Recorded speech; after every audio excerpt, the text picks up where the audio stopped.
નમસ્કાર વિદ્યાર્થી મિત્રો, ગયા લેક્ચરની અંદર આપણે લોકોએ મનોવિજ્ઞાનનું સ્વરૂપ જે છે એની ચર્ચા કરી હતી વિડીયો નંબર 1.3ની અંદર. બરાબર. આજે આપણે લોકોએ મનોવિજ્ઞાનના ધ્યેય જે છે એ જોવાના છે. 4 ધ્યેય અહીંયા આપ્યા છે. એની પહેલાં આપણે અગાઉની થોડીક ચર્ચા કરીએ, આગળના લેક્ચરની. તો કેટલા મુદ્દા હતા સ્વરૂપમાં? તો કે મનોવિજ્ઞાન વિજ્ઞાન છે, મનોવિજ્ઞાન પ્રાકૃતિક વિજ્ઞાન છે અને મનોવિજ્ઞાન સામાજિક વિજ્ઞાન છે. અને છેલ્લે અંતમાં કયું જોયું હતું? તો કે મનોવિજ્ઞાન જે છે એ વાર્તનિક વિજ્ઞાન છે. એટલા માટે મનોવિજ્ઞાનના આવા અલગ અલગ સ્વરૂપ છે કે ભાઈ વિજ્ઞાન તરીકેનો એનો દરજ્જો પ્રાપ્ત થયો છે પ્રકૃતિને ધ્યાનમાં રાખીને, કે જે વાતાવરણ જે છે, બરાબર, એ વાતાવરણને ધ્યાનમાં રાખીને મનોવિજ્ઞાન જે છે અભ્યાસ કરે છે. પછી મનોવિજ્ઞાન જે છે એ સમાજને અનુલક્ષીને, સમાજમાં રહેતા લોકોને અનુલક્ષીને અલગ અલગ પ્રકારનું વર્તન કરતા હોય છે. એવી જ રીતે જે છે એ મનોવિજ્ઞાન વાર્તનિક વિજ્ઞાન છે, એટલે કે વર્તન આપણે કેવા સમયે કેવું વર્તન કરીએ છીએ, કોની સામે કેવું વર્તન કરીએ છીએ, બરાબર.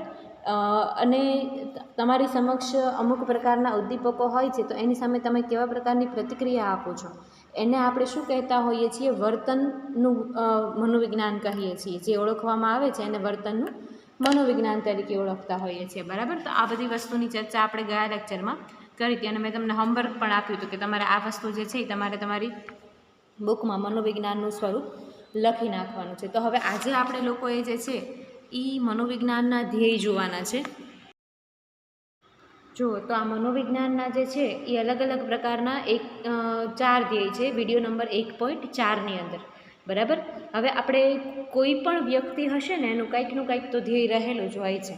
કે આજે તમારે લોકોને 12મા ધોરણમાં તમે અભ્યાસ કરો છો તો એ અભ્યાસ માટે થઈ તમે શું કામ કરો છો? તમારું કંઈક ધ્યેય છે. તમે 1 થી 12 ધોરણ શું કામ ભણ્યા? 11મા ધોરણ સુધી શું કામ પહોંચ્યા? કારણ કે તમારું ધ્યેય છે આગળ જીવનમાં કંઈક જે છે એ સિદ્ધિ પ્રાપ્ત કરવી છે, હાંસલ કરવી છે સિદ્ધિ અમુક પ્રકારની, બરાબર. ઉચ્ચ લેવલ સુધીનું જે છે આપણું ધ્યેય રહેલું છે. એમ જ તે આ મનોવિજ્ઞાનના પણ કંઈક ને કંઈક ધ્યેય હોય છે. કેવા કેવા ધ્યેય? તો કે એમાં પહેલું છે વર્ણન, સ્પષ્ટીકરણ, આગાહી અને નિયંત્રણ. આ મુદ્દા જે છે એ આ સ્લાઇડમાં મૂક્યા છે, એ તમારી બુકમાં એકવાર લખી લેજો, બરાબર. આ મુદ્દાની અલગ જ તમારે બુક બનાવવાની રહેશે અને એ બુકમાં જે છે આ લખી લેજો. તો સૌપ્રથમ આપણે મનોવિજ્ઞાનના ધ્યેયની જો વાત કરીએ તો શું કીધું છે કે જે માનવ જે છે એ માનવીના જીવનમાં કોઈને કોઈ ધ્યેય હોય છે, તેવી જ રીતે કોઈ વિષય હશે ને એને પણ એનો કંઈક ને કંઈક ધ્યેય હોય છે. આજે વાસ્તુશાસ્ત્ર જે છે, બરાબર, તો વાસ્તુશાસ્ત્રનો શું ધ્યેય રહેલો છે? જ્યોતિષશાસ્ત્ર જે છે એનો શું ધ્યેય રહેલો છે? તમને ખબર છે કોઈને?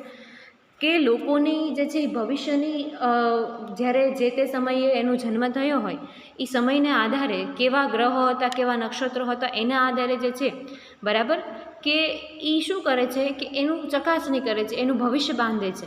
તો એનું ધ્યેય રહેલું છે, બરાબર. એવી જ રીતે કોઈ પણ વિજ્ઞાન હશે કે કોઈ પણ વ્યક્તિ હશે કે કોઈ પણ લોકો હશે, એની માટે એક ચોક્કસ પ્રકારનું ધ્યેય રહેલું હોય છે. તો અહીંયા આગળ આપણે આ મનોવિજ્ઞાનનું ધ્યેય જે છે એ આપણે જોવાનું છે. તો એમાં સૌપ્રથમ પહેલું જોઈએ આપણે. જો આ વર્ણનની અંદર શું વાત કરવામાં આવી છે? તો કે મનોવિજ્ઞાનનું ધ્યેય જે છે એ માનવ વર્ણન કરવાનું છે, બરાબર. કે આજે મનોવિજ્ઞાન જે છે એનું વર્ણન આપણે કોઈ વ્યક્તિ હશે, બરાબર. દાખલા તરીકે હું છું તો હવે મારો બાહ્ય દેખાવ છે શું છે, મારો સ્વભાવ કેવો છે, મને કઈ વસ્તુ ગમે છે, કઈ વસ્તુ નથી ગમતી, બરાબર, કઈ વસ્તુની સાથે મને લગાવ છે, કઈ વસ્તુ જે છે એને હું ઇગ્નોર કરું છું, એ બધી જ વસ્તુની જે જાણવાની, તપાસ કરવાની જે કોઈ ક્રિયા જે છે, બરાબર, એ કોણ કરે છે?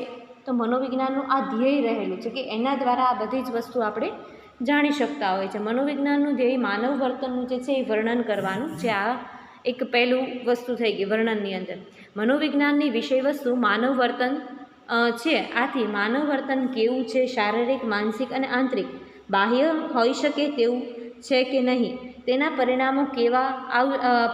પરિવર્તનો કેવા આવે વગેરે બાબતોનું વર્ણન કરવાનું ધ્યેય જે છે એ મનોવિજ્ઞાનનું છે. આપણને સૌને ખબર છે, બરાબર, કે આપણે જે ધ્યેય જે છે એ મનોવિજ્ઞાનનું ધ્યેય કેવું છે? તો કે આજે કોઈ પણ માણસ હશે, બરાબર, એનું શારીરિક, માનસિક અને આંતરિક, એટલે એની શરીર રચના, એની માનસિક ક્રિયાઓ અને એની આંતરિક બાંધો, એની આંતરિક રચના જે છે શરીરની, બરાબર, અને બાહ્ય રચના, આ બધી જ વસ્તુ જે છે એ જોઈ શકાય તેવું છે કે નહીં, બરાબર. આ એક મનોવિજ્ઞાનનું મુખ્ય ધ્યેય રહેલું છે, વર્ણન. તેના પરિણામે કેવા પરિવર્તનો આવશે. આજે કોઈ વર્તન જે છે એ વ્યક્તિ વર્તન કરે છે એના પરિણામે કેવા પ્રકારનું વર્તન આવે છે, બરાબર, એ પણ. અને આ બધી બાબતોનું વર્ણન કરવાનું હોય તેને મનોવિજ્ઞાનનું ધ્યેય તરીકે ઓળખવામાં આવતું હોય છે. કોઈ પણ વિષય પોતાના અભ્યાસ વસ્તુને વર્ણન કરીને જ તે અભ્યાસમાં આગળ વધી શકે છે. આથી મનોવિજ્ઞાન વર્તનને સમજવા સૌપ્રથમ તેનું વર્ણન જે છે એ કરવાનું ધ્યેય ધરાવતું હોય છે, બરાબર. જો અહીંયા આગળ તમને લોકોને સ્લાઇડમાં દર્શાવ્યું છે કે ભાઈ માનવ વર્તન જે છે, બરાબર, એ માનવ વર્તનનું સૌથી પહેલું ધ્યેય શું છે, તો કે માનવ વર્તન વિશેનું વર્ણન કરવાનું છે. એમાં પહેલી બાબત કેવી આપી છે, તો કે કેવું વર્તન છે. બીજી બાબત કેવી આપી છે, તો કે શારીરિક માનસિક પ્રક્રિયા એની કેવી છે. ત્રીજી બાબત કઈ આપી છે, તો કે બાહ્ય છે, જોઈ શકાય તેવી છે કે નહીં, એ વસ્તુ જોવાની જવાબદારી કોની હોય છે, મનોવિજ્ઞાનની હોય છે, બરાબર. વગેરે બાબતોનું વર્ણન કરવામાં જે છે એ મનોવિજ્ઞાનનું ધ્યેય રહેલું હોય છે.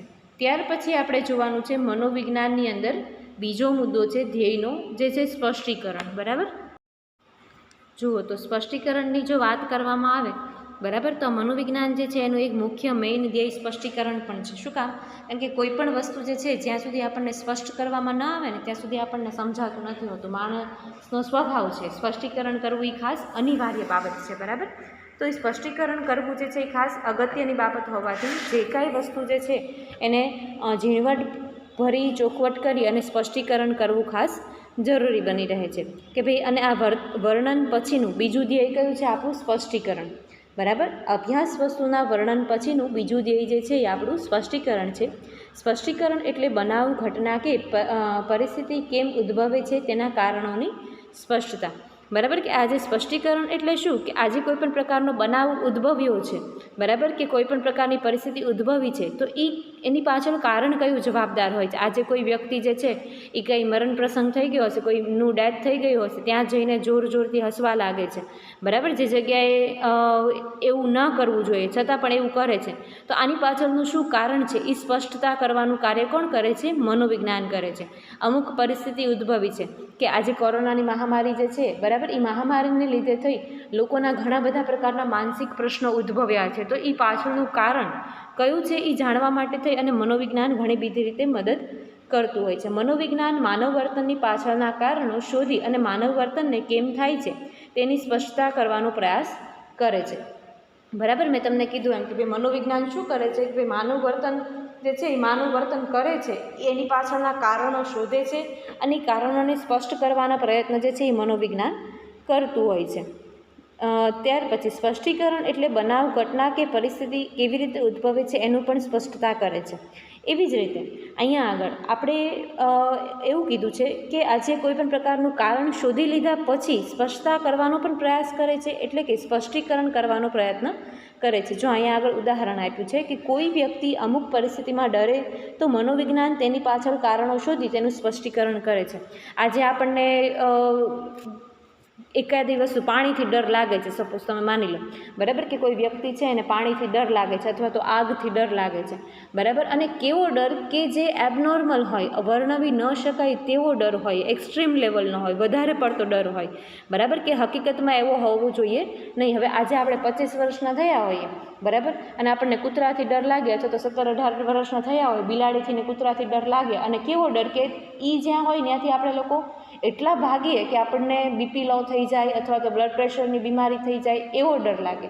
તો હકીકતમાં એવી રીતે કોઈ ડરવાની જરૂર નથી હોતી, અને છતાં પણ આવો ડર લાગે છે તો આ વસ્તુ કેવી છે, એબનોર્મલ વસ્તુ છે, બરાબર. તો આ એબનોર્મલ વસ્તુને કારણે લોકો જે છે એ ઘણી વખત વિકૃતિમાં ધકેલાઈ જતા હોય છે, બરાબર. તો મનોવિજ્ઞાન શું કરે છે કે આ વર્તન થવા પાછળનું કારણ શું છે, એના ભૂતકાળના કેવા કેવા બનાવો બન્યા હતા એને શોધવા માટે પ્રયત્ન કરે છે, બરાબર.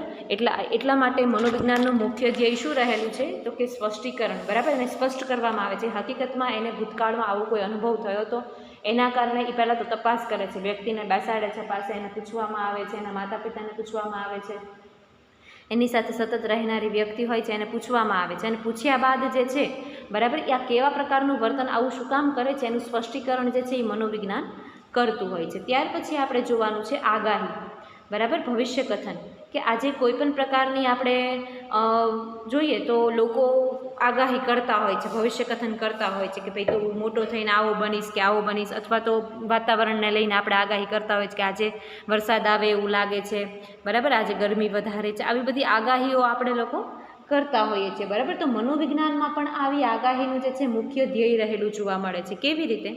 તો આગાહી કે ભવિષ્ય કથન એટલે કોઈ પણ વિજ્ઞાનમાં સ્થાપિત થયેલા નિયમને આધારે કરવામાં આવતા તે ક્ષેત્રને લગતી પૂર્વકલ્પના, બરાબર. કે આજે ભવિષ્ય કથન, આજે મેં કોઈ વસ્તુની ભવિષ્ય કથન કર્યું, બરાબર, તો એ ભવિષ્ય કથન કેવું હોય છે કે કોઈ પણ વિજ્ઞાનમાં સ્થાપિત જે પ્રસ્થાપિત થયા હોય છે એના આધારે કરવામાં આવતી એક પ્રકારની પૂર્વકલ્પના, અગાઉથી જ તે આપણે લોકોએ જે છે એ એક પૂર્વકલ્પના બાંધી દીધી હોય. દાખલા તરીકે જોઈએ તો હવામાનશાસ્ત્રનું વર્ણન કે સ્પષ્ટીકરણ કરીને અટકી જતું નથી, બરાબર. કે આપણું હવામાનશાસ્ત્ર જે છે એ વર્ણન કરીને કે સ્પષ્ટીકરણ કરીને અટકી નથી જતું, પણ હવામાન કેવું રહેશે, ગરમીનું પ્રમાણ કેટલું હશે, વરસાદ આવશે કે નહીં વગેરે આગાહી પણ કરે છે. મેં તમને પહેલાં કીધું ને એમ કે ભાઈ આપણું હવામાનશાસ્ત્ર જે છે એ કોઈ પણ વસ્તુનું સ્પષ્ટીકરણ કરીને અટકી નથી જતું, પણ એના અંદરની પણ ચર્ચા કરે છે, આગાહી કરે છે કે કેટલો વરસાદ આવશે, કેવી રીતે વરસાદ આવશે, બરાબર, કેટલી માત્રામાં આવશે, કેવી ગરમી પડશે, વાવાઝોડું આવે છે તો કેવી રીતે આવવાનું છે, બરાબર. આ બધા જ પ્રકારનું સ્પષ્ટીકરણ થતું હોય છે અને શેના આધારે થાય છે? આગાહીના આધારે થતું હોય છે,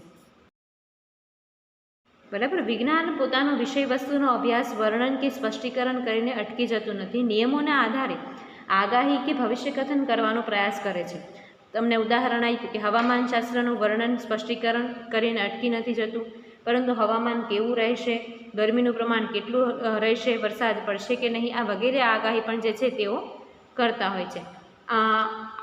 આ જ પ્રમાણે મનોવિજ્ઞાન જે છે એનું ધ્યેય માનવ વર્તનની આગાહી અને પોતાના સિદ્ધાંતને આધારે કરવાનું છે. દાખલા તરીકે આપણે જોઈએ તો કે મનોવિજ્ઞાનમાં બાળ ઉછેરની પદ્ધતિઓથી માતા પિતા બાળકને કેવી રીતે ઉછેરે છે તો તેનું વ્યક્તિત્વ કેવું બને, તો તેનો એક સિદ્ધાંત છે. બધાના ફેમિલીમાં એક સરખું વાતાવરણ ક્યારેય નથી મળતું હોતું, એટલે માતા પિતા દ્વારા જે છે બાળકોનો ઉછેર અલગ અલગ રીતે થતો હોય છે. તો એ જેવી રીતે ઉછેર થતો હોય એના આધારે આપણે લોકો આગાહી કરતા હોય છે કે ભવિષ્યમાં આ બાળક જે છે એ મોટું થશે ત્યારે એનું વર્તન આ પ્રકારનું હશે, અથવા તો એ જે છે એ આવા લેવલે પહોંચી શકશે, બરાબર, એવી આગાહી કરવામાં આવતી હોય છે. તો આવી આગાહી કોણ કરે છે? મનોવિજ્ઞાન કરે છે, બરાબર. હવામાનશાસ્ત્ર કેમ હવામાનની આગાહી બધી કરે છે, એવી રીતે આજે બાળકનું ઘડતર થાય છે, વ્યક્તિત્વ પોતાનું કેવું, બાળકનું કેવું બનશે, એ બધા જ પ્રકારની આગાહી જે છે, બરાબર, એ કોણ કરતું હોય છે? તો કે મનોવિજ્ઞાન આ બધા પ્રકારની આગાહી કરતું જોવા મળતું હોય છે. તો દાખલા તરીકે મનોવિજ્ઞાનમાં બાળ ઉછેરની પદ્ધતિઓમાંથી માતા પિતાને બાળકને કેવી રીતે ઉછેરે છે, તે બાળકનું વ્યક્તિત્વ કેવું બને તેનો સિદ્ધાંત છે.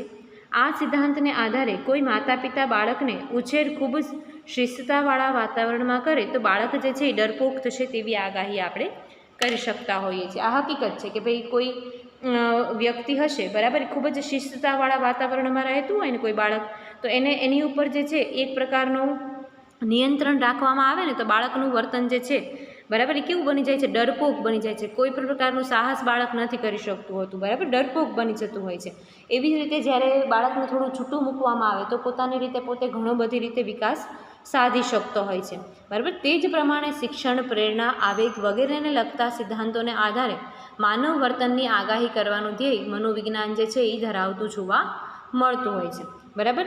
કે આજે આપણે શિક્ષણ કેવું મેળવીએ છીએ, આપણને કેવી પ્રેરણા મળે છે, આપણી અંદરના આવેગો કેવા છે, આ બધી જ વસ્તુ જે છે, બરાબર, એનું ધ્યેય કેવું, એનું જે છે એને લગતા સિદ્ધાંતોના આધારે માનવ વર્તન જે છે આગાહી કરવાનું ધ્યેય મનોવિજ્ઞાન ધરાવતું હોય છે, બરાબર. આ હતું આપણું આગાહીનો ત્રીજો મુદ્દો. ત્યાર પછી આપણે નિયંત્રણ જોવાનું છે, બરાબર. આ નિયંત્રણ પણ જે છે એ મનોવિજ્ઞાનનો મુખ્ય ધ્યેય તરીકેનો ભાગ ભજવે છે. જુઓ તો આ નિયંત્રણ જે છે એ આ ચોથો મુદ્દો છે. નિયંત્રણ જે છે, બરાબર, એ પણ મહત્ત્વની એક અગત્યની ભૂમિકા છે. કેવી રીતે? તો કે આજે કોઈ પણ વસ્તુ આપણે લોકોએ આગાહી કરી દીધી, બરાબર, આગાહી થઈ ગયા પછી આપણે નિયંત્રણ, આજે વાવાઝોડાની પરિસ્થિતિ આવવાની હતી આપણને ખબર હતી, બરાબર, તો સરકાર દ્વારા શું નિયંત્રણો મૂકવામાં આવ્યા હતા કે ભાઈ દરિયાવાળા વિસ્તારમાં જવું નહીં, બંદર પાસે જવું નહીં, બરાબર. પછી જે દરિયા કિનારે જે લોકો રહેતા હતા એનું સ્થળાંતરણ કરાવવામાં આવ્યું. એવી રીતે નિયંત્રણ જો કરવામાં આવે ને, બરાબર, તો શું થતી હોય છે, જે કાંઈ પરિસ્થિતિ બનવાની હોય એમાં ઘણો બધી રીતે આપણને નિયંત્રણ આવી જાય છે, છુટકારો મળી જતો હોય છે, બરાબર, બચાવ થઈ શકતો હોય છે. એટલા માટે નિયંત્રણ એટલે સ્થાપિત થયેલા નિયમોને આધારે મનુષ્યની મુશ્કેલીઓ, ચિંતાઓ, પ્રતિકૂળતા વગેરેનો હલ કરવા માટે કરવામાં આવતા પ્રયત્નોમાં મળેલી સફળતા.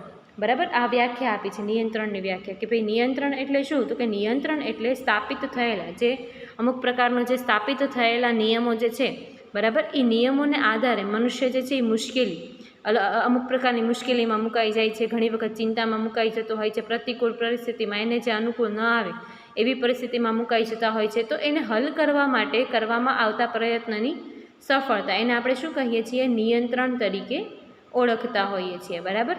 ત્યાર પછી બીજા શબ્દમાં કહીએ તો શું કીધું છે અહીંયા આગળ, તો કે તે નુકસાનકારક કે તકલીફ ઊભી કરે તેવી પરિસ્થિતિને ટાળવા માટે જે છે એ કરવામાં આવતું હોય છે નિયંત્રણ. બરાબર.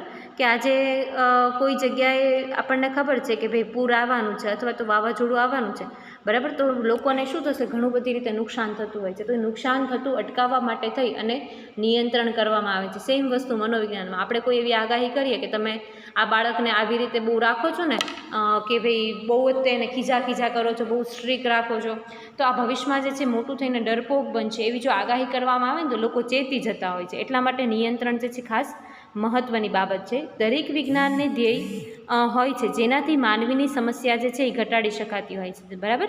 દાખલા તરીકે આપણે જોઈએ કે હવામાનશાસ્ત્ર આગાહી કરે કે ખૂબ ભારે વરસાદ પડવાનો છે, તો પૂર આવતું અટકાવવાનો પ્રયાસ કરવામાં આવે છે, અથવા તો પૂરથી ઓછામાં ઓછું નુકસાન થાય તેવા પ્રયાસો જે છે તેની અંદર કરવામાં આવતા હોય છે. મનોવિજ્ઞાન માનવ વર્તનનો અભ્યાસ કરે છે, એટલે તેના નિયંત્રણ કે નિયમન જે છે, બરાબર, એ નિયમન માટે સિદ્ધાંતોનો ઉપયોગ કરે છે. દાખલા તરીકે અપરાધ કે બાળ અપરાધ ગુનાખોરના વધતા બનાવો પાછળ કયા કારણો જવાબદાર હોય છે. બરાબર. કે આજે કોઈ વ્યક્તિ અપરાધ કરે છે અથવા તો કોઈ બાળ અપરાધ કરે છે, બરાબર, તો એની પાછળ કેવા કારણો જવાબદાર હોય છે, બરાબર, એ ગુનાખોરી કારણોને પહેલાં તો જાણવાનો પ્રયાસ કરે છે લોકો, કે આજે આનું વર્તન ચોરી કરે છે, કોઈનું ખૂન કરીને આવ્યું છે બાળક, તો એની પાછળનું કારણ શું જવાબદાર હોય છે. તો એને અટકાવવા માટે, નિયંત્રણમાં લાવવા માટે થઈ અને મનોવિજ્ઞાન જે છે એ મદદરૂપ થતું જોવા મળતું હોય છે.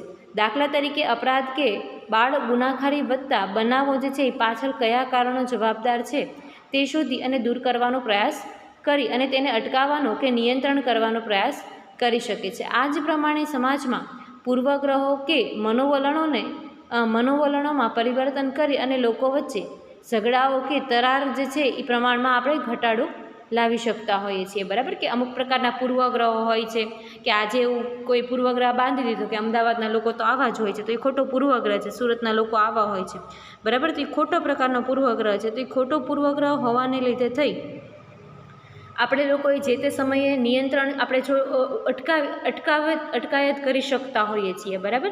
કે આજે આપણે એવું લાગે છે કે ભાઈ આ અમદાવાદના લોકો ઉપર ખોટો પૂર્વગ્રહ છે, તો ભવિષ્યમાં શું થશે, એના કારણે તેને ઝઘડાઓ થશે, હુલ્લડો થશે, તોફાન થશે, એના કારણે જો એવું સંભાવના છે તો એને આપણે નિયંત્રણ કરી શકતા હોઈએ છીએ પૂર્વગ્રહના લીધે. ત્યાર પછી આ જ પ્રમાણે સમાજમાં પૂર્વગ્રહ મનોવલણમાં પરિવર્તન કરી અને લોકો વચ્ચેના ઝઘડાઓ કે તરાર જે છે એ પ્રમાણમાં ઘટાડો કરી શકાતો હોય છે. આમ મનોવિજ્ઞાન જે છે એ વિજ્ઞાનના ધ્યેયમાં વર્ણન, સ્પષ્ટીકરણ, આગાહી અને નિયમોના સમાવેશ કરવામાં આવતો હોય છે. આ ઉપરાંત વર્તમાન સમયમાં મનોવિજ્ઞાન દ્વારા માનવ જીવનને વધારે સુખી, સમૃદ્ધ અને શાંતિસ્પ્રદ અને આનંદદાયક આપણે બનાવી શકતા હોઈએ છીએ. બરાબર. કે આજે વર્તમાન સમય કેવો છે કે આજે સ્ટ્રેસ લેવલ્સ લોકોનું બહુ વધારે હોય છે. 21મી સદીના યુગમાં દિવસે ને દિવસે લોકોના માનસિક પ્રશ્નો ઊભા થતા જ રહેતા હોય છે. તો આજે આપણે એવું આગાહી કરી હોય કે તારે આટલી બધી ચિંતા તું કરે છે તો તને ભવિષ્યમાં આ પ્રકારનો રોગ થઈ શકે છે, આ પ્રકારની ડિસઓર્ડર થઈ શકે છે, આ પ્રકારની બીમારી જે છે તને આવી શકે છે. બરાબર. તો આપણે એની ઉપર શું કરી શકતા હોઈએ છીએ, યોગ્ય નિયંત્રણ મૂકી શકતા હોઈએ છીએ. બરાબર. એટલા માટે થઈ આપણે લોકોએ નિયંત્રણ કરવું ખાસ અનિવાર્ય બની રહે છે. ત્યાર પછી આ ઉપરાંત વર્તમાન સમયમાં મનોવિજ્ઞાન જે છે એના દ્વારા માનવ જીવનને વધારે સુખી, સમૃદ્ધ અને શાંતિસ્પ્રદ, આનંદદાયક બનાવવાનો પ્રયાસ થઈ રહ્યો છે, બરાબર. કે આજે આજના સમયની અંદર લોકોના જે છે એ માનસિક પ્રશ્નો દિવસે ને દિવસે વધતા ગયા છે. એના કારણે શું કર્યું છે તો કે મનોવિજ્ઞાન જે છે એની ગુણવત્તા સુધારવાવાળું યોગ્ય જે છે એ આનંદદાયક વાતાવરણ પૂરું પાડી શકાય, અને મનોવિજ્ઞાનના ધ્યેય જે છે એની ગુણવત્તા સુધારવાનું પણ મુખ્ય ધ્યેય રહેલું જોવા મળે છે, બરાબર. કે શાંતિસ્પ્રદ સુખ સમૃદ્ધિ વધારી શકાય, આનંદ વધારી શકાય, અને બનાવોના પ્રયાસો જે છે, બરાબર, એ થઈ શકે એટલા માટે થઈ લોકોનું જીવન જે છે આનંદદાયક બની શકે એટલા માટે થઈ અને આવા પ્રકારના જે મનોવિજ્ઞાનનો આપણને ઉપયોગ થતો હોય છે. નિયંત્રણમાં લાવી, અમુક પરિસ્થિતિને નિયંત્રણમાં લાવી અને આપણે લોકો જે છે જે તે વસ્તુને આપણે નિયંત્રણ કરી શકતા હોય છે અને યોગ્ય જીવન જીવી શકતા હોય છે. તો આ હતું આપણું નિયંત્રણ. ત્યાર પછી મનોવિજ્ઞાનના ધ્યેયોમાં આપણે જો ખાલી મુદ્દાની ચર્ચા કરીએ તો કયા કયા છે? વર્ણન, સ્પષ્ટીકરણ, આગાહી અને નિયંત્રણ, બરાબર. આ વસ્તુ ખાસ યાદ રાખવાની છે. આ તમને 1 માર્કના પ્રશ્નમાં પણ પૂછાય છે, બરાબર. ત્યાર પછી આવતા લેક્ચરની અંદર આપણે જે છે એ મનોવિજ્ઞાન, આધુનિક મનોવિજ્ઞાનનો ઉદ્ભવ, વિકાસ અને અભિગમો જોવાના છે. એમાંથી આપણે એક અભિગમ જે છે, બરાબર, એ આપણે એક જોશું. પાના નંબર 5 અને 6 ઉપર એક અભિગમ આપ્યો છે, બરાબર. એ આપણે એક અભિગમ જોશું કે આ જે મનોવિજ્ઞાનના ધ્યેયો જે છે, બરાબર, 4 ધ્યેયો, એ તમારે તમારી બુકમાં પહેલાં તો મુદ્દા લખવાના છે અને પછી અંદરના મુદ્દાની ડિટેલ્સ પણ જે છે એકવાર લખી નાખવાની રહેશે, બરાબર. આટલું રાખીએ આપણે. નેક્સ્ટ લેક્ચરની અંદર આપણે મનોવિજ્ઞાનના ઉદ્ભવ સ્થાન અને વિકાસ જોવાનું છે.